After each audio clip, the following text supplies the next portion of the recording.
Hello बच्चों, कैसे हैं आप सब। आशा करती हूँ आप सब बहुत अच्छे होंगे। मैं ज्योति स्टडी विद जे के चैनल पर आपका बहुत बहुत स्वागत करती हूँ। आज हम लोग करने वाले हैं कक्षा 7 बाल महाभारत कथा से चैप्टर 7 भीम। तो चलिए इसका देख लेते हैं।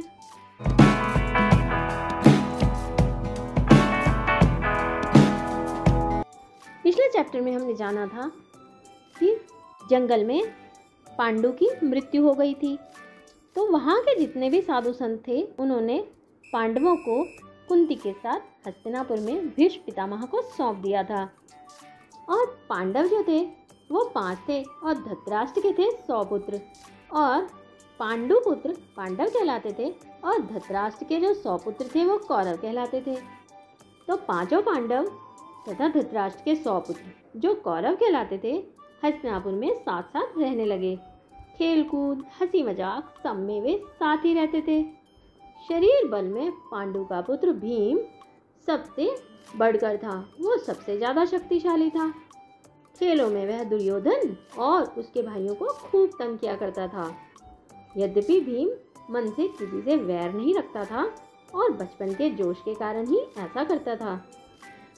भीम जो थे ना, वो दिल से बिल्कुल साफ थे। वो खाली खेल कूद में तंग किया करते थे। अपने मन में वो किसी से भी दुश्मनी नहीं रखते थे। बचपन में तो सारे बच्चे ही ऐसे करते हैं, भीम भी उसी तरह से एक नटखट बच्चे थे। फिर भी दुर्योधन तथा उसके भाइयों के मन में भीम के प्रति द्वेष भाव बढ़ने लगा।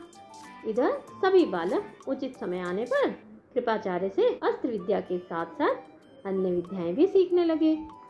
जैसे जैसे वो बड़े हो रहे थे तो उन्होंने कृपाचार्य से अस्त्र शस्त्र के साथ साथ अन्य विद्याएं भी वो सीखने लगे। विद्या सीखने में भी पांडव कौरवों से आगे ही रहते थे। इससे कौरव और खींचने लगे। उनके मन में पांडवों के प्रति वैर भाव बढ़ने लगा था। दुर्योधन पांडवों को हर प्रकार से नीचा दिखाने का प्रयत्न करता रहता था। वो कई तरकीब लगाता था कि किसी तरह वो पांडवों को नीचा दिखा सके। भीम से तो उसकी जरा भी नहीं पड़ती थी। एक बार सब कौरवों ने आपस में सलाह करके यह निश्चय किया कि भीम को गंगा में डुबोकर मार डाला जाए। सारे कौरव भाई ने आपस में ये सलाह की कि हम सब लोग भीम को गंगा में डुबोकर मार देते हैं और उसके मरने पर युधिष्ठिर अर्जुन आदि को कैद करके बंदी बना लाए। दुर्योधन ने सोचा कि ऐसा करने से सारे राज्य पर उनका अधिकार हो जाएगा, उन्हें पांडवों को कोई भी हिस्सा नहीं देना पड़ेगा। भीम की मृत्यु हो जाएगी क्योंकि वो सबसे ज्यादा बलशाली है, तो उनका कोई मुकाबला भी नहीं कर पाएगा। युधिष्ठिर और अर्जुन को वो बंदी बना लेंगे, वो जेल में डाल देंगे, तो इस तरह से कोई भी उनके आड़े नहीं आएगा और उनका हस्तिनापुर पर एक छत्र साम्राज्य हो जाएगा। एक दिन दुर्योधन ने धूमधाम से जल क्रीड़ा का प्रबंध किया। उसने जल में जो खेल होता है उसका आयोजन किया। पांचों पांडवों को उसके लिए न्योता भेजा। उसने पांचों पांडवों को वहां आने के लिए आमंत्रण दे दिया। बड़ी देर तक खेलने और तैरने के बाद सबने भोजन किया और अपने अपने डेरों में जाकर के सो गए। दुर्योधन ने छल से भीम के भोजन में विष मिला दिया था। दुर्योधन ने चालाकी से भीम के भोजन में जहर मिला दिया। सब लोग खूब खेले और तैरे थे ना, तो सब थका कर सो गए। भीम को विष के कारण गहरा नशा हो गया था। वह डेरे पर भी न पहुंच पाया और नशे में चूर होकर गंगा किनारे रेत में ही गिर गया, क्योंकि उसके भोजन में तो जहर मिला हुआ था। इसलिए उसको नशा हो गया था और वो अपने घर तक, अपने डेरे तक पहुंच ही नहीं पाया, अपने टेंट तक पहुंच ही नहीं पाया और गंगा किनारे रेत पर ही वो गिर गया।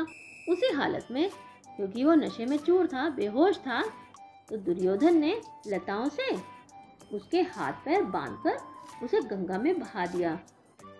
लताओं से जकड़ा हुआ भीम का शरीर गंगा की धारा में बहता हुआ दूर निकल गया। उधर दुर्योधन मन ही मन ये सोचकर खुश हो रहा था कि भीम का तो काम ही तमाम हो गया होगा। दुर्योधन ये सोच रहा था कि भीम की मृत्यु हो चुकी होगी, वो तो डूब चुका होगा। जब युधिष्ठिर आदि जागे और भीम को नहीं पाया तो चारों भाइयों ने मिलकर सारा जंगल और गंगा का किनारा और जहाँ जल क्रीड़ा की थी छान डाला। उन्होंने हर जगह भीम को ढूंढा, लेकिन भीम कहीं नहीं मिल रहा था। अंत में निराश होकर दुखी हृदय से वे अपने महल को लौट आए। इतने में ही क्या देखते हैं कि भीम झूमता झामता चला आ रहा है। उन लोगों ने देखा कि भीम तो झूमता हुआ आ रहा है। पांडवों और कुंती के आनंद का ठिकाना ना रहा। पांडव और कुंती बहुत ही खुश हुए भीम को देख करके। युधिष्ठिर, कुंती आदि ने भीम को गले से लगा लिया। पर जब यह सारा हाल पूछा तो कुंती को बहुत ही चिंता हुई। उन्हें जब ये पता लगा कि दुर्योधन ने किस तरह से उसके भोजन में जहर मिला करके फिर उसको लताओं में बांधकर गंगा में बहा दिया था ताकि भीम की मृत्यु हो जाए, ऐसा सुनकर कुंती और पांडवों को बहुत ही चिंता होने लगी। उन्होंने विदुर को बुला भेजा। विदुर कौन थे? वो धृतराज के प्रधानमंत्री थे। उनको बुलाया और अकेले में उनसे बोली, दुष्ट दुर्योधन जरूर कोई ना कोई चाल चल रहा है। राज्य के लोभ में वह भीम को मार डालना चाहता है। मुझे इसकी चिंता हो रही है।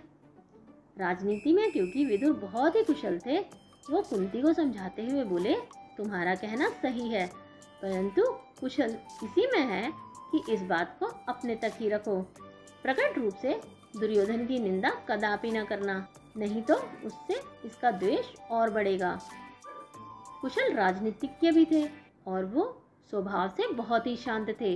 उन्होंने कुंती को समझाया कि आप बिल्कुल ठीक कह रही हैं कि दुर्योधन जो है वो कोई ना कोई चाल जरूर चल रहा है, लेकिन दुर्योधन की निंदा आप कभी भी स्पष्ट रूप से मत करिएगा।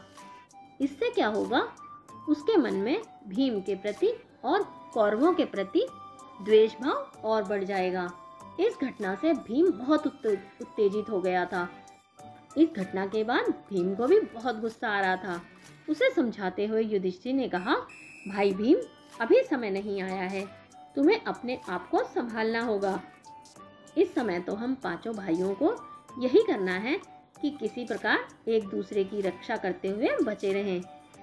अभी हमें सबसे पहले यही काम करना है कि हमें पांचों भाइयों को मिलकर एक दूसरे की रक्षा करते रहना है। भीम के वापिस आ जाने पर दुर्योधन को बड़ा ही आश्चर्य हुआ। वो बहुत ही आश्चर्यचकित था कि भीम जिंदा कैसे आ गया। उसका हृदय और जलने लगा।